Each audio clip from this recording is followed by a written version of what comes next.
Bien, pues bueno, estas cosas pasan. Va a ser, bueno, señores hablando de señoras.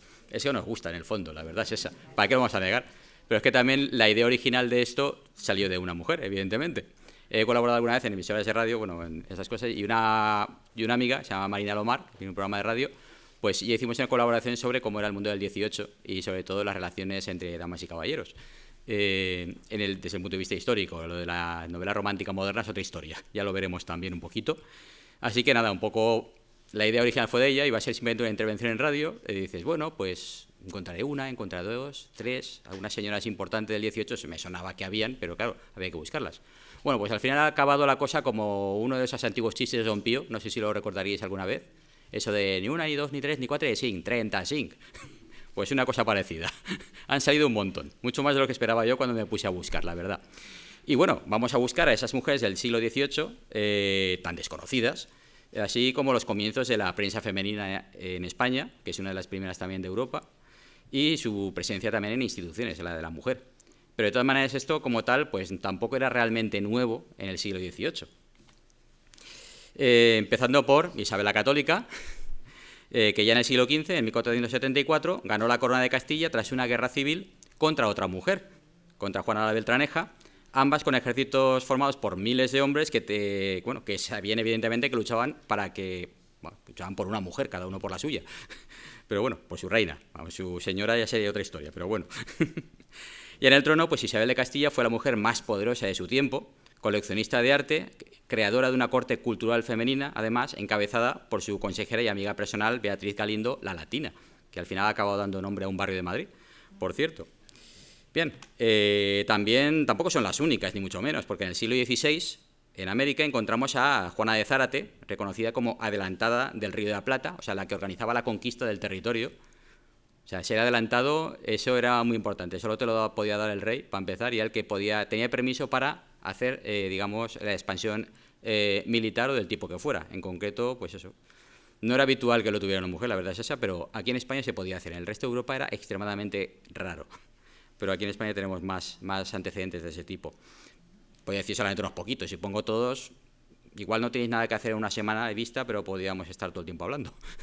Bueno, el caso es, también tenemos a Inés Suárez y su participación en la conquista de Chile, realmente dura, o Catalina de Arouso, más conocida como la monja alférez, que escribió además sus memorias. Esta es una edición de 1829, la original evidentemente es del siglo XVII, XVI, y bueno, pues esto digamos que es lo que he podido encontrar un poco para poder ver en imagen todo esto. En el siglo XVII encontramos también a actrices como María Calderón, la Calderona, bueno, también fue amante del rey Felipe IV, pero también fue madre del que sería el primer secretario del rey, lo que sería el primer ministro, que fue Juan José de Austria. También estaba Francisca Baltasara de los Reyes, la Baltasara, una belleza especializada en hacer papeles de galán y espadachín masculino. Sí, las señoras se podían vestir de hombre, aquí en España, en el resto de Europa no. De hecho, en Inglaterra, por ejemplo, en Inglaterra de Isabelina de Shakespeare, tenían expresamente prohibido subirse a un escenario a las mujeres. Los papeles femeninos los hacían hombres vestidos de mujer. Normalmente jovencitos para que no cantara mucho, digo yo. Porque claro, si sale un señor como yo, bueno, no tengo mucha barba, pero vamos, cantaría demasiado. Sería más una obra cómica que otra cosa. Bien, el caso es que, bueno, pues esta señora, la Baltasara, en pleno éxito además enorme, pues decidió un día abandonar el mundo y hacerse ermitaña, como suena, lo cual dejó todavía más alucinado a todo el mundo. Y bueno, pues también culminó con Catalina Hernández, que fue representante y apoderada de una compañía teatral entre 1591 y 1625, una empresaria de teatro. Cuidado, estamos hablando todavía del siglo XVII.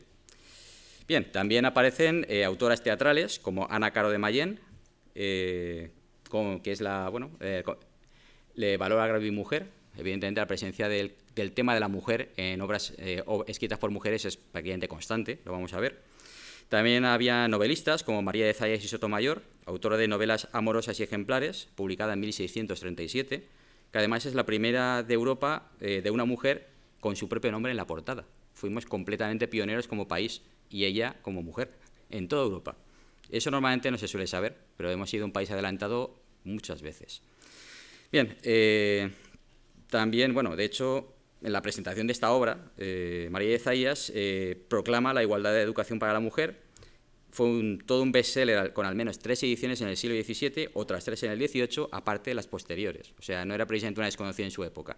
Se podía codear perfectamente Lope de Vega en teatro, ella en novela, directamente, como tal. Y como detalle curioso, en la primera edición venía, presentada por el inquisidor de Zaragoza, que la Inquisición no estaba para las cosas que nos suelen decir, como tal, y de hecho se imprimió en la imprenta de la Inquisición en Zaragoza. O sea, más clarito no podía estar el tema.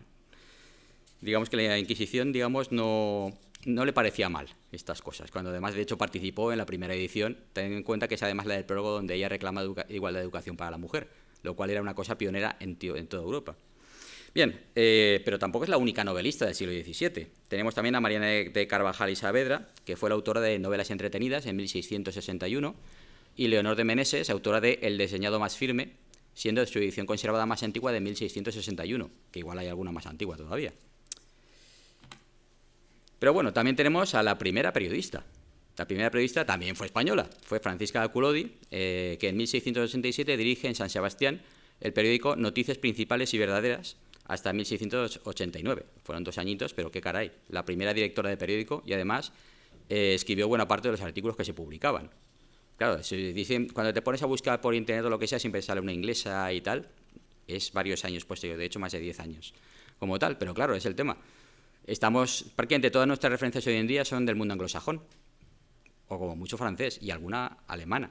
Pero de lo nuestro, lo de aquí, ahora lo nuestro, lo que tenemos cerca es lo exótico, porque no lo conocemos, que es una pena. Y es un poquito mi granito de arena, por cierto, el que estoy poniendo con esta pequeña pica en Flandes, por decirlo de alguna manera. Bien, también hay que tener en cuenta que a finales del siglo XVII, durante el reinado de Carlos II de Habsburgo, ya habían empezado los cambios en España con reformas que cambian el modelo económico con el reflotamiento de la moneda, en la administración, la promoción del movimiento de los novatores, que renueva la intelectualidad poniendo las bases de la propia Ilustración del siglo XVIII. Y ya en el siglo XVIII los reyes de la dinastía borbónica española, iniciada con Felipe V, hacen reformas en todos los campos. Además, los conocimientos han de difundirse a la sociedad y la prensa periódica, que ya existía en España en 1625, que es uno de los primeros países que tiene prensa periódica, se desarrolla especialmente desde mediados del siglo XVIII. Así, de esa manera, veremos esa prensa femenina que vamos a ir encontrando. Una España que en esta época que tratamos pues se extiende por 4 continentes, unidos por rutas comerciales que abarcan 2/3 de la circunferencia terrestre. Que es decir, poco, ¿sabes? Pero también, uno de los hábitos sociales, volviendo digamos a la vida de la gente como tal, que esos hábitos que caracterizan el siglo XVIII serán las tertulias y los salones, principalmente dirigidos por damas conocidas por una palabra francesa que es salonière. Los que hablen francés seguro que lo dicen que lo pronuncio muy mal, pero bueno, nos entendemos. Bien, y bueno, pues ¿qué eran esos salones? Eran reuniones privadas donde se trataban temas culturales, científicos, se reinterpretaban obras teatrales, muchas veces escritos por la propia gente que estaba ahí. Era una manera de reunirse bastante a veces al margen de las propias clases sociales. Si alguien valía la pena, era invitado, sin más. Y bueno, también había algunos que directamente eran timbar de juego, pero eso ya dependía de la reunión y del salón, como tal. Bien, y ahora ya empezamos, digamos, con nuestras protagonistas. Primero las que están un poquito a caballo entre el 17 y el 18. Y aquí tenemos pues, a Luisa Roldán, la Roldana, escultora, dedicada principalmente a la imaginería religiosa y admirada por tratadistas de la época como Antonio Palomino, por cierto, el mismo que hizo los frescos de la Basílica de Valencia. Un tratadista excepcional, además de un pintor impresionante. Fue nombrada, la Roldana, el 15 de octubre de 1692, escultor de cámara del rey Carlos II de Habsburgo, y también lo sería en 1701, nombrada el mismo título, por Felipe V de Borbón, siendo la primera mujer de Europa que consiguió tal puesto en una corte europea. De nuevo, otra vez fuimos pioneros. Reconocer que si una mujer valía, pues había que reconocérselo. Bien, esta obra que tenemos aquí, de hecho, es el Arcángel San Gabriel, venciendo al demonio, que es una de las obras de la Roldana, que están ahora expuestas en la Galería de Colecciones Reales que se inauguró este verano, por cierto. Una obra excepcional, yo la he podido ver de cerca, he ido. Y bueno, es un privilegio ver ciertas cosas, la verdad. Por lo demás, también la Roldana se ha hecho un poco bandera de unas cuantas cosas. Hoy en día ha tomado su nombre una asociación que busca la revisión de los temarios de historia del arte para visibilizar a mujeres artistas, como tal. Y esto también es un poco una intención por parte mía de dar a conocer y que se difunda este tipo de iniciativas que yo creo que son buenas y positivas. Bien, Pero tenemos más mujeres, evidentemente. Tenemos a María de Navas, la milanesa, nacida en Milán, sí, en 1666, pero hija del actor Alonso de Navas. Ella fue actriz y empresaria teatral de nuevo. En 1694 ya actuaba como actriz y empresaria teatral dirigiendo su propia compañía, que en 1702 estaba formada por 10 personas, en su mayoría mujeres, pero evidentemente ella era la primera actriz. A ver si es la que manda, se pone en el mejor sitio, como es normal. Bien, una compañía de 10 personas para la época era grande, hay que decirlo. Normalmente solían ser en torno a 5 o 6 personas, una de 10 ya eran palabras un poquito mayores, ya si contrataban vales y tal, ya se multiplicaba, pero eso no era lo habitual. Bien, el caso es que tuvo que hacer frente a difamaciones y varios escándalos. La vida de las actrices es lo que es. Sin embargo, en 1704 fue reclamada para actuar en Madrid ante el rey Felipe V, y eso era una oferta con la que todo actor soñaba toda su vida y que evidentemente nadie rechazaba. No solo porque lo dijera el rey, es que decir, caray, actuar delante del rey era el sueño, lo máximo a lo que se podía llegar haciendo la actividad que fuera, vamos. Así que, bueno, ella tuvo que disolver su compañía, continuando su carrera como actriz ante la corte, evidentemente, ante el rey, lo cual, pues, fue una de las cosas que le hizo pasar a la historia. Bien, después tenemos a María Igual, que no es actriz, ella es salonier, novelista, poeta y dramaturga. Esta señora, más bien, había nacido en Castellón de la Plana, o sea, Castellón, aquí al ladito. Como tal, en 1676 se casó con Crisóstomo Peris, marqués de Castelfort. Los nombres son curiosos los de esta época. Se instalaron en Valencia, aquí mismo. Mantuvo una tertulia literaria en su palacio, el Palacio de Castelfort. No sé si se mantiene en pie, que es una pena, pero bueno, eso es otra historia. Y bueno, pues el caso es que esa tertulia se le considera la más importante de la ciudad, donde se representaban obras teatrales, lo que he comentado que era una de las actividades habituales. A su muerte quedaron 3 volúmenes de sus obras manuscritas. Ella decidió no publicar en vida sus obras. Y ahí encontraron pues 2 comedias, Los prodigios de Tesalia y Triunfos de amor en el aire, la novela El esclavo de su dama, 2 coloquios como el coloquio de Nise y Laura y el coloquio de Lisardo y Don Juan. Estamos hablando de una señora que nació en 1655 y falleció en 1735, o sea, 1700 pelados, como tal.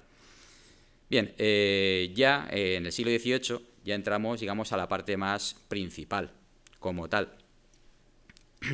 Aquí tenemos a Antonia Gómez, impresora, no lo que tenemos ahora del ordenador, una señora que imprime.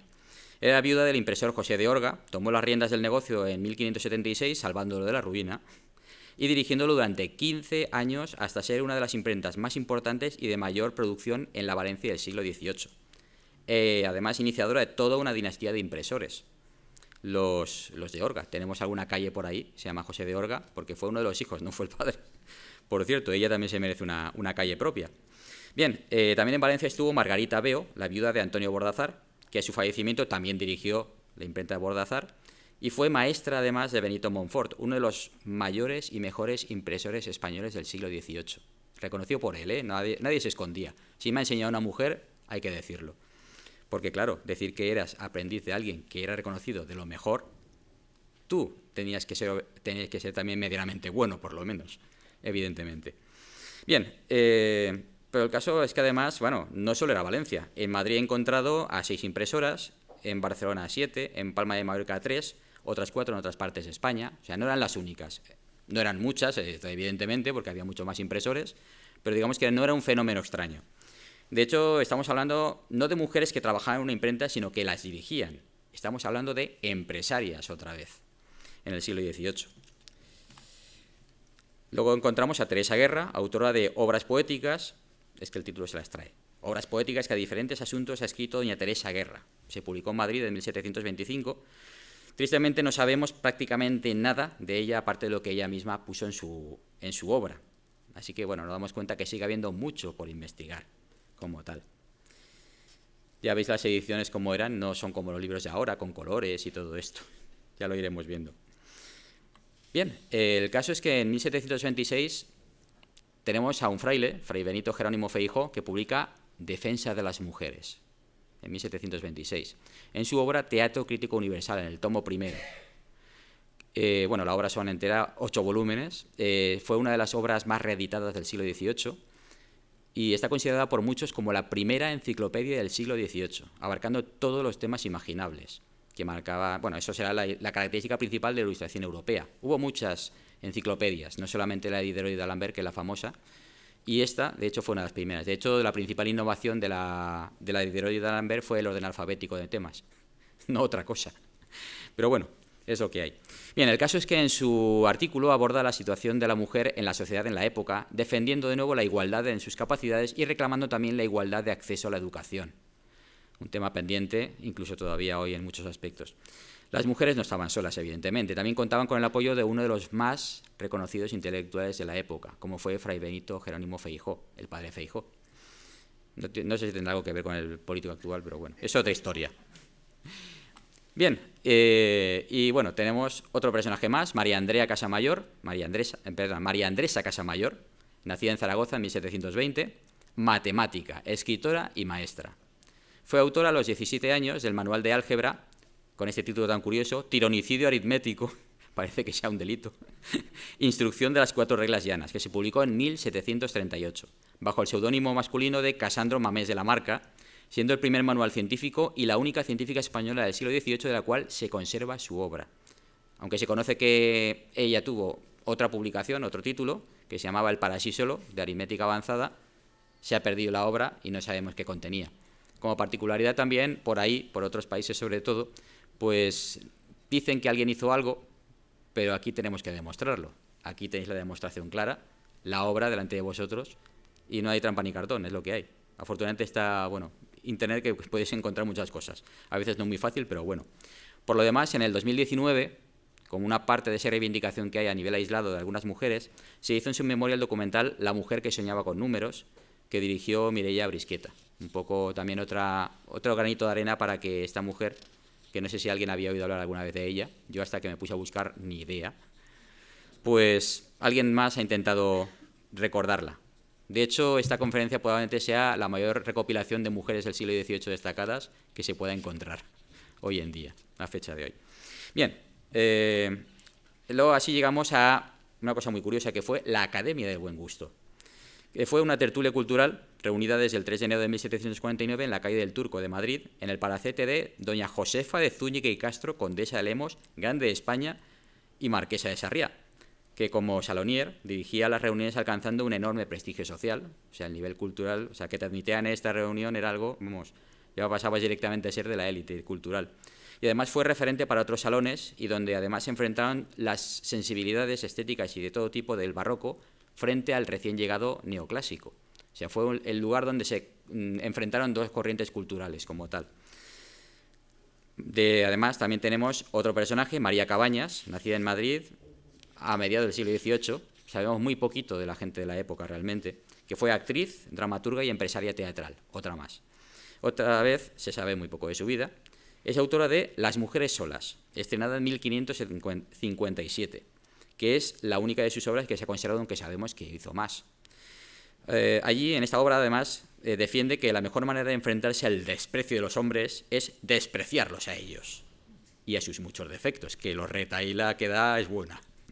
De hecho, al final, en la escena final de la obra, las actrices se encaran con el público y animan a las mujeres a que ataquen a los hombres. Se corta muy poco la señora, la verdad.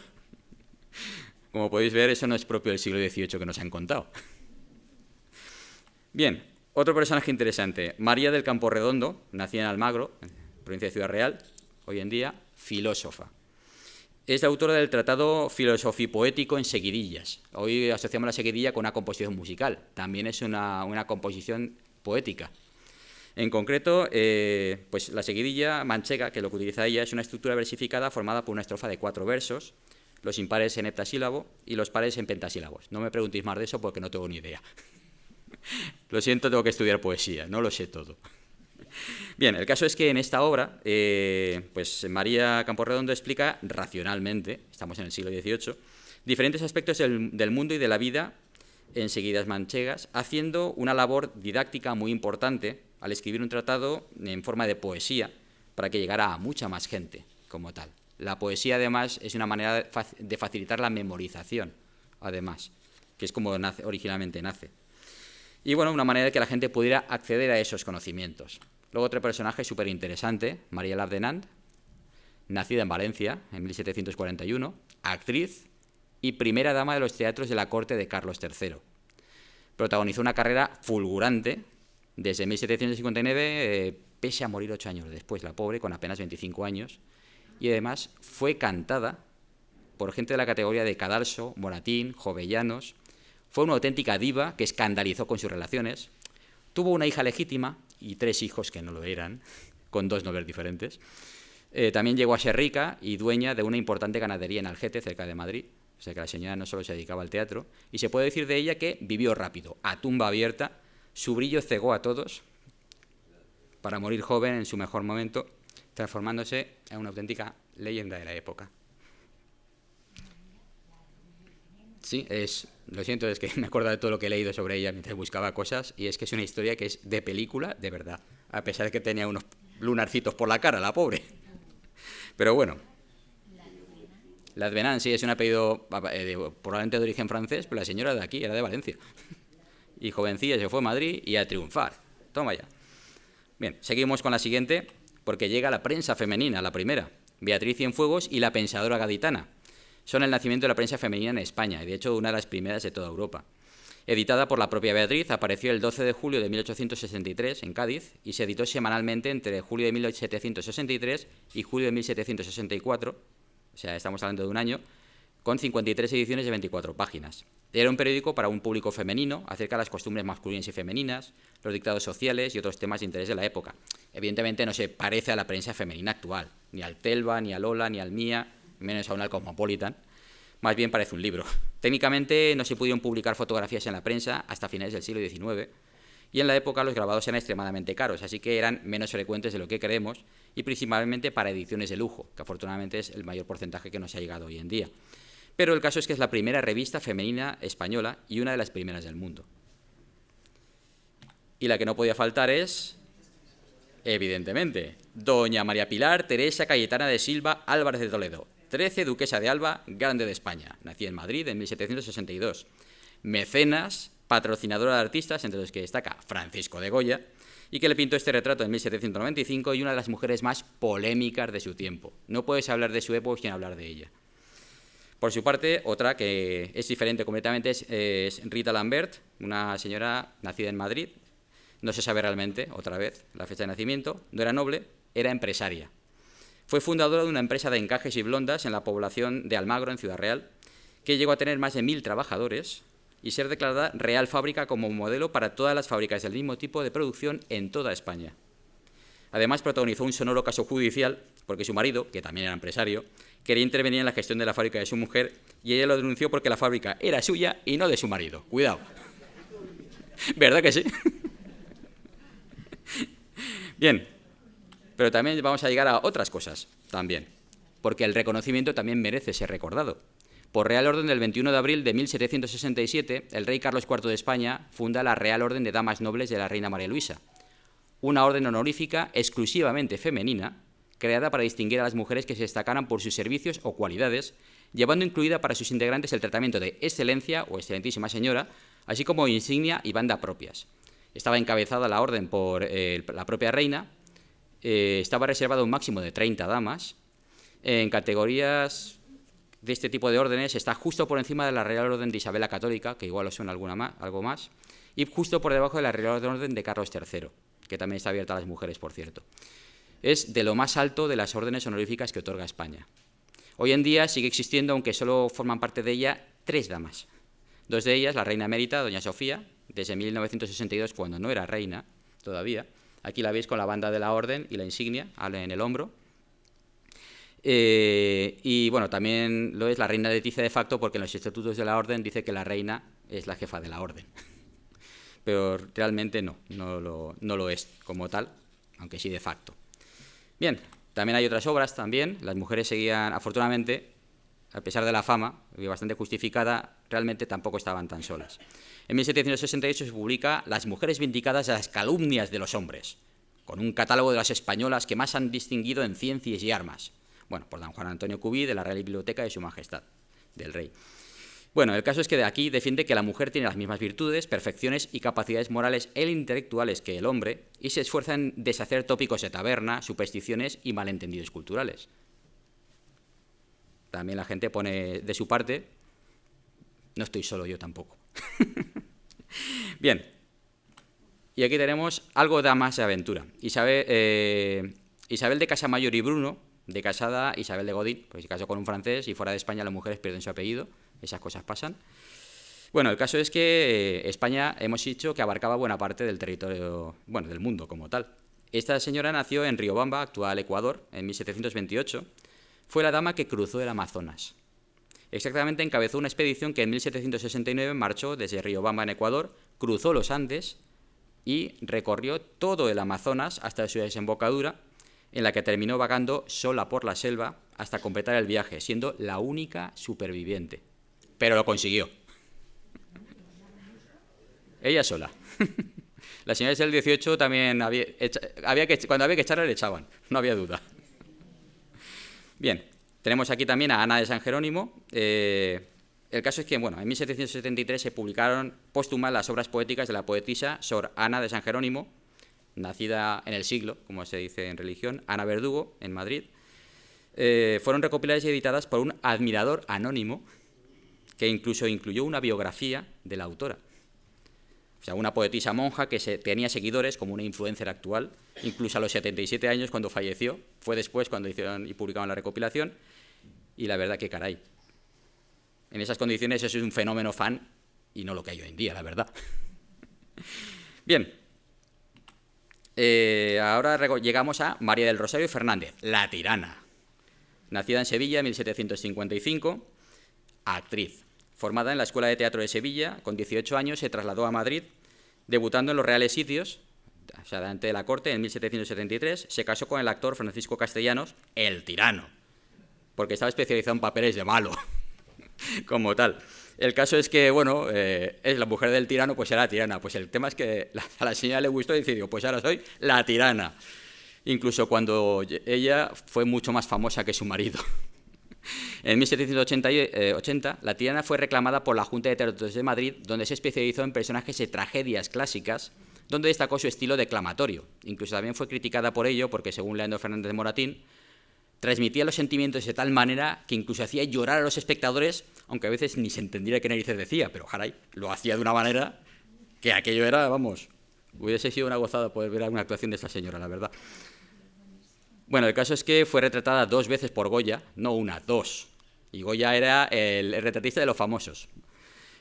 Una en 1792 y otra cuando se retiró de los escenarios en 1794, sus 39 años, que es esta imagen que estamos viendo ahora. Y aquí llegamos a 1777. Aparece La pensatriz salmantina. ¿Qué es? Pues otra vez prensa femenina. Evidentemente no se parece a las revistas actuales. Es una publicación periódica para mujeres editada en Salamanca por, el nombre de la señora se abstrae, Escolástica Hurtado Girón y Silva del Pico. El nombre, como consigas recordarlo, no se te olvidará. Bueno, el caso es que solo se ha conservado un único ejemplar y además el primer número, menos mal. Pero el caso es que no sabemos ni su periodicidad, ni cuánto tiempo duró, ni la información sobre su editora más allá de lo que aparece en este ejemplar, o sea, casi nada. Pero el caso es que es el segundo de los grandes hitos de la prensa femenina española. Después, bueno, nos encontramos con Isabel Ferrer y Giner, nacida en Castellón, de la Plana, noble y filántropa, esa gente que hace cosas por los demás. El caso es que, llevada por sus convicciones religiosas, convirtió su casa en Castellón en un centro de educación gratuita para niñas de familias sin recursos, fundando y sosteniendo económicamente la Casa de Enseñanza, en 1778 la funda ella, de Castellón, como un primer centro educativo femenino de la ciudad. De hecho, desde 1999, la Generalitat Valenciana otorga los premios Isabel Ferrer a la igualdad de género en su recuerdo. O sea, otro intento de recuperar a esas personas que han hecho algo por los demás, especialmente mujeres también. Bueno, y aquí nos encontramos con un soldado. Llegamos a la historia de un soldado. El caso es que se llamaba Carlos Garaín, el pequeño Garaín. Tenía truco, evidentemente. Había nacido en Suiza, y el caso es cómo llegó a esta historia de españolas, siendo de nacimiento suiza. El caso es que en 1708, a raíz de la Guerra de Sucesión Española, los británicos se apropiaron de la isla de Menorca, al igual que habían hecho con Gibraltar, que esa la tienen todavía. En 1781 se lanzó una expedición para la reconquista de la isla, mandada por el duque de Crillon, en la que participó el regimiento suizo Besart, que formaba parte del ejército del rey Carlos III de España. O sea, nuestro soldado vistió este uniforme. En aquella época había muchos uniformes en distintas unidades. Hay que entender que el concepto de Estado-Nación no cuaja hasta la segunda mitad del siglo XIX, mucho después de la época que tratamos, y la lealtad de esta época era personal y familiar, que incluso se heredaba. Así que esa relación era hacia un gobernante al margen del país de origen, como tal. Tú podías ser del Quinto Pino, pero tú eras leal al rey de... Pues una cosa parecida. El caso es que la familia suiza Beschart, que se consideraba leal a la corona española, formando un regimiento con suizos voluntarios para servir al rey de España, encabezado por los propios miembros de la familia, que actuaban como oficiales. Y había nada menos que 5 regimientos suizos al servicio de la corona española, lo cual pocos tenían tantos, la verdad. Algo tenía la corona española que llamaba a ciertas actitudes. No eran lo que hoy consideraremos mercenarios, sino gente que elegía a quien quería dar su lealtad a título personal, que es muy diferente. En él formaba el joven soldado Carlos Garaín, el pequeño Garaín, que originalmente estaba inscrito como Charles Gauguin, el que sepa, no sé si sería francés, más bien creo yo, de la pronunciación, pero bueno. El caso es que a pesar de su escasa corpulencia, era chiquitajo, como tal, pues enseguida destacó en el asedio del castillo de San Felipe, que era el más poderoso y la base de la presencia militar británica en la isla. El caso es que, durante unos combates, la noche del 26 al 27 de diciembre de 1781, fue herido de gravedad y llevado al hospital donde, ante lo inevitable, pidió recibir los sacramentos aceptando su propia muerte y falleció poquito después. El caso es que, cuando amortajaron su cuerpo para el entierro, descubrieron que el joven soldado era, en realidad, una mujer. Además, sí, vestida como este soldado que vemos aquí. Además vieron que era virgen, lo que para la mentalidad de la época descartaba que hubiera tenido otro interés que no hubiera sido su propio valor personal, que además ya había acreditado en combate. O sea, ni por asomo era una profesional que se hubiera colado en las filas para hacer negocio, y eso, más que por razones morales, se vigilaba por razones sanitarias, ya que las enfermedades de transmisión sexual eran una auténtica plaga en la época y los tratamientos médicos del momento basados en el mercurio eran realmente brutales. Bueno, el caso es que la noticia de que el valiente pequeño Garaín era una mujer se difundió muy rápido, llamando la atención de todos en el ejército. El mismo duque de Crillon, jefe de la expedición, asistió a su entierro al día siguiente de su fallecimiento, y además de los honores militares que le correspondían como soldado al servicio de España, una chica o un doncella no podía ser enterrada como un soldado normal. Así se registra que su cuerpo, y leo literal, se depositó en la iglesia del Carmen vestida del hábito de la Virgen con corona y palmas, quedando a la vista del público en medio de la iglesia todo el día 28, y el 29 hubo un oficio de difuntos y a las 10:30 otro con toda la música de Mahón. Posiblemente el nombre real de Carlos Garaín, Charles Gauguin, era Charlotte Gauguin, pero realmente nunca lo sabremos. El caso es que la guarnición británica de Menorca se rindió el 6 de enero de 1782 y por esa victoria se celebra en España cada 6 de enero el Día de la Pascua Militar.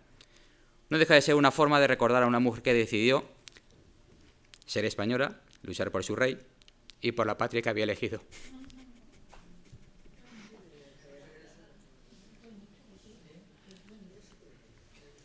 Bueno, vamos a volver otra vez. La verdad es que son cosas que alucinas, lo que te encuentras por ahí.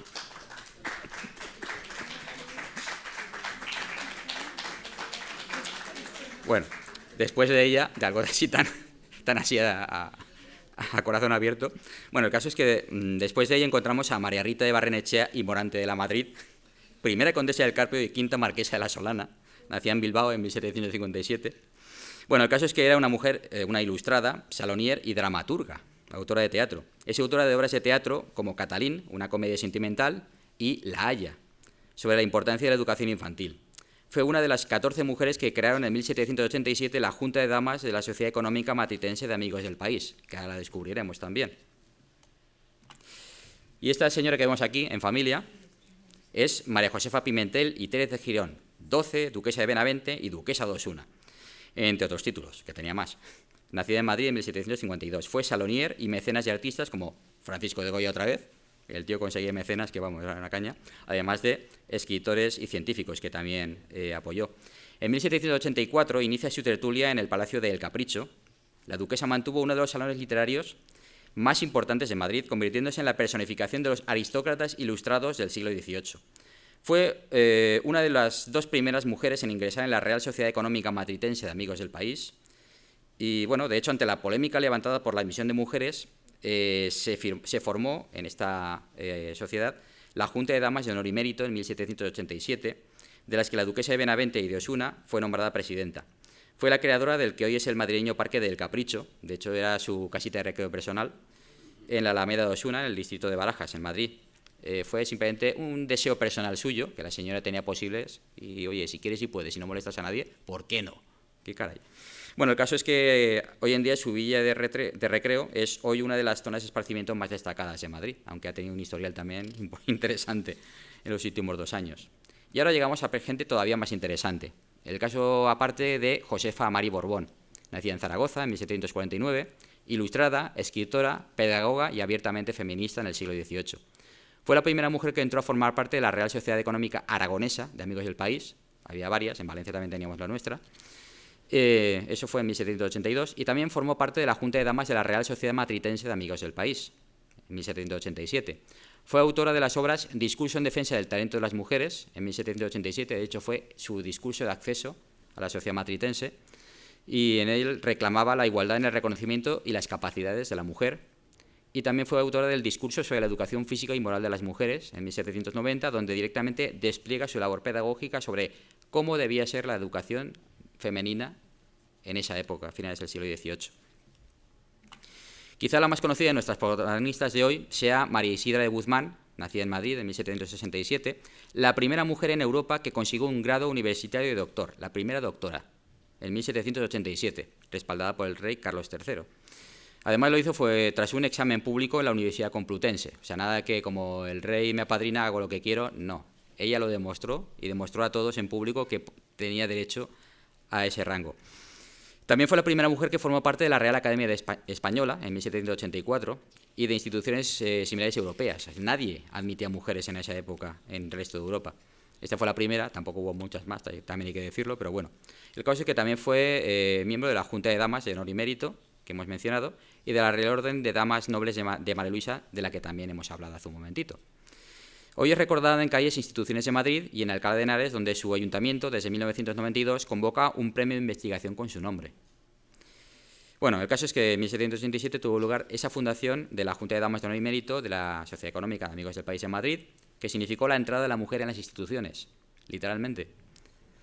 Fue nombrada presidenta de la duquesa de Osuna y secretaria de la duquesa de Montijo, era cosa de nobles en aquella época.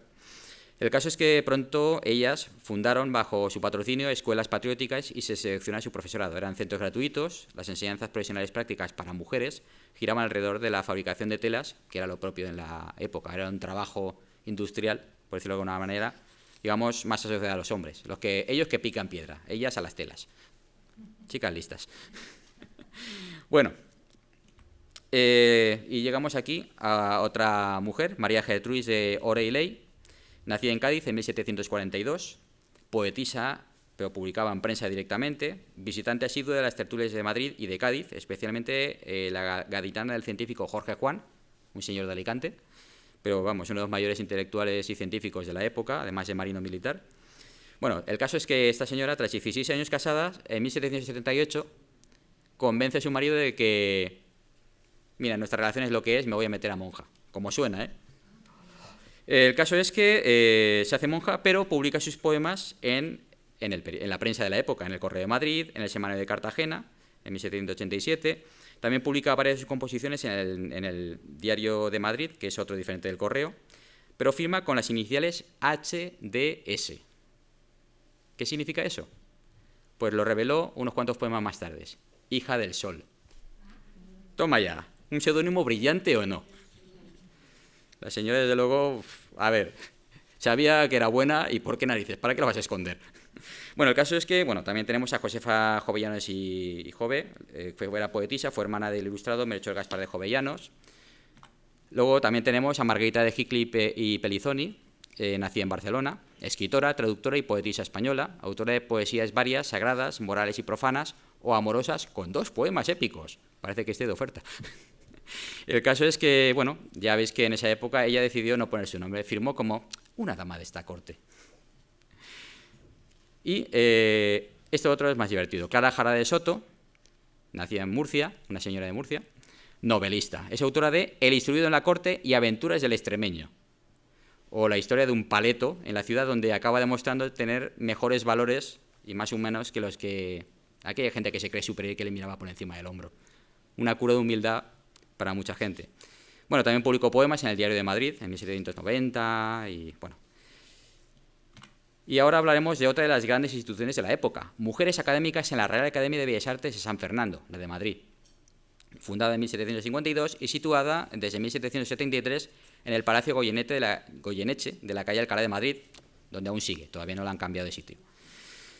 Bueno, era una institución predominantemente masculina, como era en casi todos los casos de la época en todos los países. Sin embargo, las mujeres podían acceder a los títulos de académico de honor, elegidos por el prestigio que podían aportar a la Real Academia, como bueno, fue el caso de María Agustina Azcona y Balanzá y Juana Regis Amendáiz y Samaniego, que aún así, aunque no tenían por qué hacerlo, presentaron dibujos para mostrar su técnica a la Real Academia.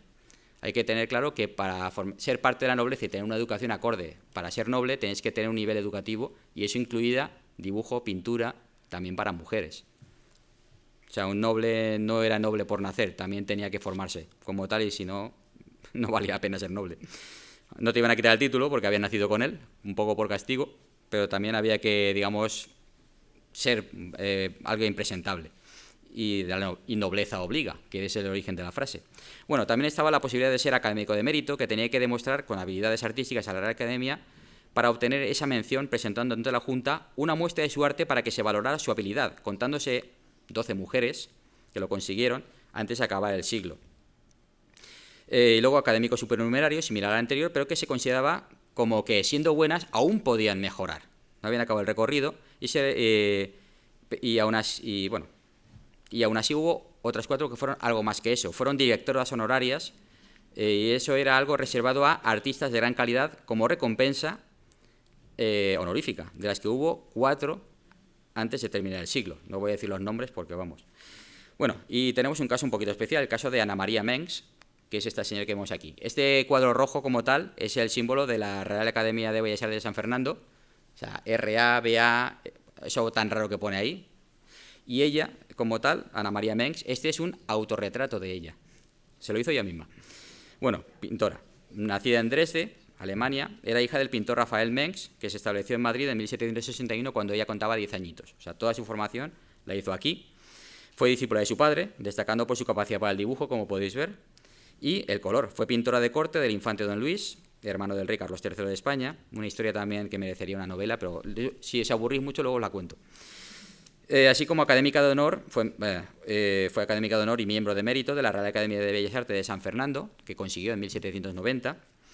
El crítico de arte Agustín Ceán Bermúdez, en su diccionario histórico de los más ilustres profesores de las Bellas Artes en España, que se publicó en 1800, todo un auténtico catálogo de la pintura de los grandes maestros, con 6 volúmenes, la incluye, de hecho, a ella, afirmando: trasladada a Madrid, aunque se le aumentaron los estorbos con 7 partos, cuidado, y con la crianza y educación de los hijos, no dejó de pintar de miniatura y pastel con gran gusto e inteligencia. Eso, para el nivel de crítica que pone en su obra, es decir que esta chica era asombroso, literalmente. O sea que la estaba poniendo muy bien, aunque parezca que sea poco. Y ya veis el arte que tenía. Esto de su propia mano. Bien, y aquí en Valencia, ¿qué pasa con esto? En Valencia, la Real Academia de Bellas Artes de San Carlos se constituye en 1768. Y aquí encontramos a la profesora y pintora Micaela Ferrer, nacida en 1753. Unos dicen que en Valencia, otros que en Barcelona, no lo sabemos otra vez. Fue la primera académica de mérito en 1777 de Valencia. Micaela, en 1770, con 16 años, vive y es profesora de la Real Enseñanza Gratuita de Niñas y Colegio de Educandas, o Casa de Enseñanza de Niñas de Valencia, fundada por el arzobispo mayoral en 1761, siendo la primera mujer que la dirigió, esa institución, Catalina Lucena, en 1773, una de las primeras mujeres directoras de colegio, por cierto. Hoy es el edificio del Ayuntamiento de Valencia, estando su antigua entrada principal en la calle de la Sangre, la calle lateral, donde en el dintel sigue estando el escudo arzobispal y el nombre original de la institución, que es esto que os he puesto en la foto, aunque no se ve gran cosa, la verdad, que es una penita. De hecho, está justo enfrente, esta puerta tiene una churrería y la foto está hecha desde ahí. De hecho la he hecho yo, modestia aparte. Más o menos ha salido como ha salido. Pero bueno, el caso es que Micaela Ferrer, en 1773, con 19 años, presentó a la Academia de San Carlos dibujos y óleos para ser evaluado, siendo reconocida como académica supernumeraria, animándola a progresar y volver a presentar sus trabajos para una nueva evaluación. Así, en 1776 presentó el óleo Abraham e Isaac, por la que fue nombrada académica de mérito en la clase de pintura el día 13 de abril de 1777. Tenemos hasta la fecha. Fue la primera mujer que lo consiguió en Valencia, dedicándose desde entonces a la pintura como actividad profesional. Sabemos que hay obras suyas en colecciones privadas, pero no he podido acceder a ninguna, si no lo hubiera enseñado. Solo he conseguido encontrar el listado del personal de la Real Enseñanza, donde aparece su nombre, la última de la lista de profesoras, como Miguela Ferrer, ahora arreglado como Micaela, como tal. ¿Qué se le va a hacer? Llego hasta donde llego, he hecho lo que he podido.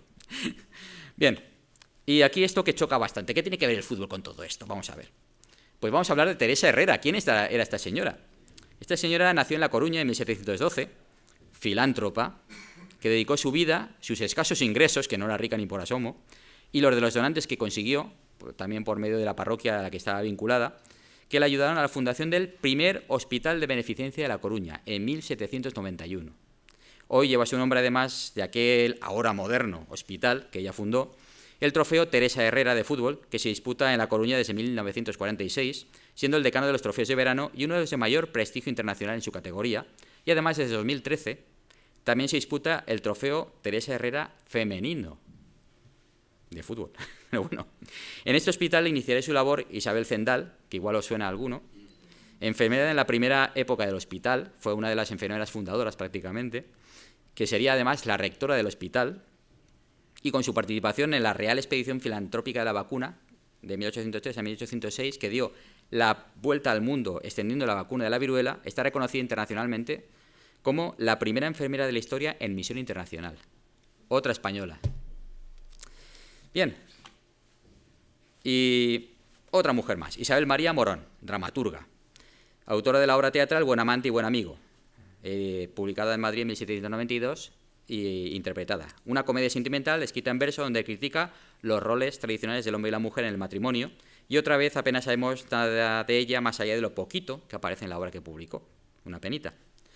Por cierto, en 1795 se solicita la licencia de impresión del Diario del Bello Sexo, pero es denegada por temas de la época, que bueno, es otro hito de la prensa femenina, aunque tristemente frustrado.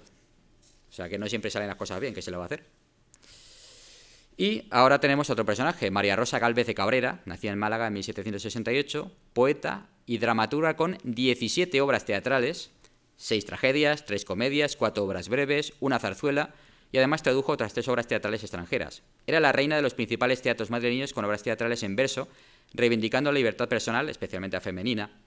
Y bueno, fue admirada por grandes actores de su época como Isidoro Maíquez, que era considerado el rey del teatro, el rey de los actores españoles a finales del 19 y primeros del... Bueno, perdón, a finales del 18 y primeros del 19.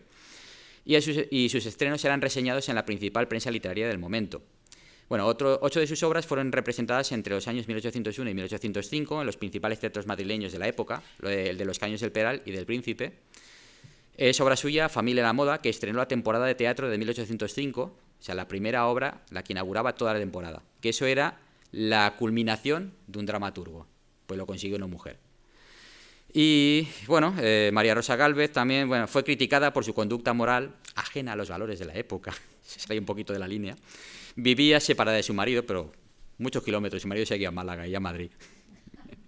Y además, bueno, tuvo una dudosa relación con Godoy, el primer ministro, que le granjeó numerosos enemigos. El caso es que, bueno, como escritora también cultivó el periodismo, colaborando en los periódicos de la época, variedades de ciencias, literatura y artes, en La Minerva y en El Revisor Teatral. Luego hay otra obra muy curiosa que escribió Inés Joyes y Blaque, nacida en Madrid en 1731. Publica su traducción, ella en principio era traductora, pero ya veréis que con trampa, de esta obra, Raselas, Príncipe de Abisinia, que incluye su Apología de las Mujeres, de 1798, que es de mucha mayor trascendencia que la obra a la que acompaña. Bueno, exactamente acompaña. De hecho, Raselas es una cosa así del libro y la Apología es así. Lo de la traducción es una excusa. De hecho, es que esta obra acompaña como un epílogo dedicado a sus hijas a su traducción de la obra filosófica Raselas, Príncipe de Abisinia, del inglés Samuel Johnson, aunque en la portada ni siquiera aparece el nombre del autor y pone el de ella como traductora. Cuidado, no sé si habéis percatado del detalle. Además, dedica la obra a la duquesa de Osuna, doña María Josefa Pimentel, que la hemos mencionado, otro personaje importante. En su obra Inés Joyes expone la situación discriminatoria de la mujer en la época, reclamando un cambio en las costumbres y la valoración igualitaria de las relaciones entre hombres y mujeres. Y básicamente aconseja a su hija que, si no quieres casarte y meterte a monja, quédate sola, que no está tan mal, oye. Lo cual, claro, después de leer estas cosas, pues lees a las novelas de la británica Jane Austen, como Sentido y Sensibilidad o Orgullo y Prejuicio, que se editan más de 10 años después. Y bueno, con su obsesión por los matrimonios concertados y cómo concertar cosas de esas, acabas dando la conclusión de que la inglés es una carca de mucho cuidado. Pero bueno, o sea, de avanzada a su época, no, ni de coña. La nuestra era mucho más avanzada. Bien, y tenemos otra cosita aquí. En 1797 empieza a publicarse la colección Biblioteca Entretenida de las Damas, colección de novelas y cuentos morales y ejemplares para honesto y útil recreo. Tomo 1. Este es el que he conseguido, como tal, hubo más. El caso es que, bueno, eran relatos sentimentales y instructivos. ¿Pero qué significa esto? Que la industria editorial ya se fija en las mujeres como colectivo. ¡Por fin! Y en 1798 también se publica otra obra, Memorias de las Mujeres Ilustres de España, de Fray Alonso Álvarez, otro religioso, pero que reivindica la presencia de las mujeres en la historia de España, como Dios manda. Hombre, era un cura, ¿no? La frase le va. Y aquí tenemos otra de soldados. Aquí llegamos a Ana María de Soto, que nació en Aguilar, un pueblecito de Córdoba, en 1777. Un pueblecito lejos del mar. El caso es que fue la primera infante de marina de la historia, en todo el mundo. Nació, eso, en Aguilar, lejos del mar. En 1793 estalla la Guerra de la Convención contra la Revolución Francesa y Ana María, con 16 años, decide escaparse de casa. Se viste de hombre y en Cádiz se alista en los batallones de infantería de marina bajo el nombre de Antonio María de Soto, sirviendo como soldado en la 6ª compañía del 11 Batallón de Marina, embarcando en la fragata Mercedes en 1794. La Mercedes que 10 años después tuvo sus problemillas y después, exacto, acabó en el fondo del mar, pero ella ya no estaba ahí. Exacto, todos los rollos del Odyssey, pues es el mismo barco. Ya veis por dónde encajan las cosas. Bueno, el caso es que el supuesto Antonio María de Soto participó en operaciones en la zona del Rosellón en 1794, operaciones militares, evidentemente, y tras la Guerra de la Convención fue 1793, los revolucionarios franceses declaran la guerra a España y a todos los países de Europa, pero nosotros les invadimos, porque una cosa es predicar y otra es dar trigo. Hacen la ley en masa, la primera leva de reclutamiento forzoso a gran escala de la historia, y el año siguiente contraatacan a todas partes, recuperan lo que les hemos tomado en el Rosellón, a su vez cruzan la frontera y hay que conseguir hacer una línea defensiva a toda velocidad de cualquier manera. Deciden hacer en el río Fluviá, nunca pasaban de 40 kilómetros de la frontera, pero de alguna manera para hacerlo hace falta un cebo. Así que el Regimiento de Infantería de Línea Valencia y otros más deciden meterse en la fortaleza de Rosas y ser ese cebo. Hasta que cuando se había hecho la línea defensiva había que sacarlos de allá, porque tenían todo el ejército revolucionario francés intentando asaltarlos y bombardeándolos a toda marcha. Bueno, el caso es que una noche aparece la flota española en la oscuridad y la guarnición desaparece. Los revolucionarios franceses siguieron bombardeando la fortaleza aproximadamente una semana sin darse cuenta que estaban bombardeando a lo bestia una fortaleza vacía. Para entonces, esa operación tan finita y tan guay, que en la que participa nuestra amiga también, pues había ya pasado a los defensores de la fortaleza ese cebo a las líneas españolas y estaban reforzando ya la línea defensiva del río Fluviá, y después el regimiento Valencia fue uno de los regimientos que encabezó el contraataque de 1795. La victoria de Pontos fue una de las unidades que destacadas. Valencia también aporta cosas, oye, qué caray. Y le dio la vuelta a la guerra, básicamente, como tal. Pero vemos que de esta manera estaba esta señora también ahí metida. Pero bueno, no son la única guerra que tuvimos entonces. Durante la guerra anglo-española contra los ingleses, participó en la batalla del Cabo de San Vicente el 14 de febrero de 1797. Un día muy romántico, todos sabemos, pero también se pega a la gente. Bueno, el caso es que en esta batalla, en otro barco, tuvo lugar la heroica gesta de otro infante de marina español, Martín Álvarez, que es esta imagen que tenemos en medio, de Ferrer Dalmau. O sea, el uniforme que llevaba ella era como el de él. Ella no llevaba bigote, evidentemente. Pero bueno, pero tenemos, se ha puesto también la imagen de ¿cómo se llama esto, caray? El estado militar gráfico, donde se identificaban, donde se ponían cómo eran los uniformes del momento. como tal, para que podáis comprobar hasta qué punto ha habido fidelidad en la representación. Bueno, el caso es en esta batalla participa también Ana María de Soto. No le fue tan mal como a este pobre, aunque sí salió vivo, aunque casi no lo cuenta el pobre hombre, pero ya veis que el pabellón español ya era el moderno, que es de 1785, como tal. Ya nos identificamos con cosas. Bien, después Ana María de Soto también participa en la defensa de Cádiz, en junio y julio de 1795, en las lanchas cañoneras. ¿Qué era? Estaba el puerto, toda la flota inglesa, después de haber arrasado en Trafalgar, perdón, todavía no, todavía falta para eso, dedicó a atacar lo que es Cádiz. ¿Y qué pasaba? Pues a alguien se le ocurrió coger una chalupa con remos, poner el cañón más grande que cupiera dentro, chucuchuc, chucuchuc, chucuchuc, sobre todo en la oscuridad, y cuando estaban cerca del barco, que tan pequeñito no se les veía que era una chalupa, ¡pataplas! ¡Leñazo! Claro, los ingleses dicen, ¿y esto de dónde ha salido? Solo habían visto el fogonazo y que les habían metido un cañonazo del 12, o sea, calibre gordo, del agua a lado del barco. Como tal, pues esa gente que hacía esas operaciones de comando a cañonazo limpio con una chalupa de remos, aquí tenemos a nuestra chica también haciendo de las suyas. Para que veáis si se puede hacer una película con esto. Bien, el caso es que, bueno, tuvo fiebre, la pobre, y fue desembarcada de la fragata en la que servía en ese momento, la Matilde, el 7 de julio de 1798, y en el examen médico se reveló, la pillaron, que era una mujer. El caso es que, bueno, presentaron el tema, pero a ver, ¿cómo lo presentaron? El tema está en que el encargado del Departamento de Marina de toda la zona, o sea, el jefe de todos los marinos de la zona, presenta a la corte, al Ministerio en ese momento de la guerra, la situación, y lo primero que pone, nos hemos encontrado esto, pero en atención a su heroicidad demostrada y acrisolada conducta, solicitan al rey Carlos IV, que se lo concedió, el licenciamiento sí, porque no podía haber mujeres en el ejército, el 24 de julio de 1798, pero con sueldo y grado de sargento, que era lo que había alcanzado por méritos de guerra, además. Evidentemente, los compañeros, igual que con el otro caso, lo debían saber, pero no se chivaron. ¿Qué se le va a hacer? Y además, si esta se había ganado su puesto por méritos de guerra, tenía que ser un personaje de cuidado también. Y los otros, también gente un poquito leal, dentro de lo que hay, por no irse de la lengua. Bueno, el caso es que le dan el sueldo y grado de sargento, como una jubilación, autorizándola expresamente a que pudiera usar los colores rojo y azul de la Infantería de Marina Española en su vestido de mujer. Además, le concedieron la licencia absoluta el 1 de agosto de 1798 con una gratificación porque durante la investigación de qué era lo que había pasado, habían descubierto que su familia no era precisamente económicamente boyante y para que pudiera ayudar a sus padres económicamente, después de lo que había hecho. O sea, que se portaron, no se puede negar. No sería para echar las campanas al vuelo, pero que caray, es un detalle. Bueno, el caso es que... Bueno, después de todo esto se sabe que volvió a su pueblo de origen, en Aguilar, en Córdoba, donde tuvo una administración de lotería después de la Guerra de Independencia, pero su destino después se nos pierde en el tiempo.